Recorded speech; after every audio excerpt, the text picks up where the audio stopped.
What are the pros and cons of proper representation?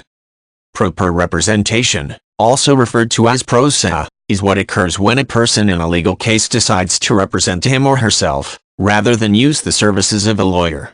The pros and cons of proper representation depend largely on the circumstances of the individual case. Simple, uncomplicated lawsuits may be easier to handle proper than complex cases.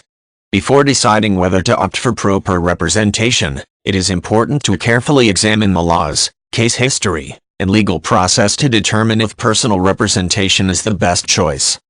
One of the biggest factors in favor of proper representation is monetary savings.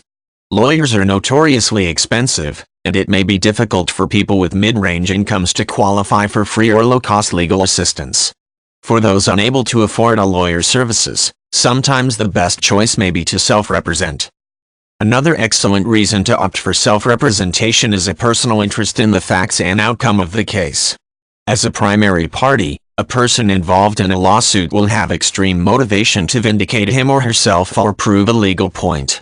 While self-representation requires a person to take on a serious burden of research, responsibility, and action, he or she may be in the best position to do so. Divorce is one of the most common types of cases where proper representation is favored. If couples are able to work out an equitable division of assets and responsibilities, they can both avoid the considerable expense of a lawyer. Of course, in order for this to work, a couple must be willing to get around the emotionally charged situation of the divorce itself, but self-representation can be an excellent option for those who can handle a cordial division. One of the largest downsides to proper representation is that the law is often complex and far out of the realm of expertise of the principal parties. While certain issues, such as divorce laws, may be fairly simple to understand, many legal areas involve decades of complex legislation, conflicting case precedent, and complicated filing and paperwork requirements. The benefit of a professional lawyer's experience in similar cases may far outweigh the potential monetary costs. Another major problem with self-representation is a misunderstanding of the court's duty. Judges are usually strongly encouraged to adhere to the law and legal precedent, which is not always identical to the ideals of common sense or fairness.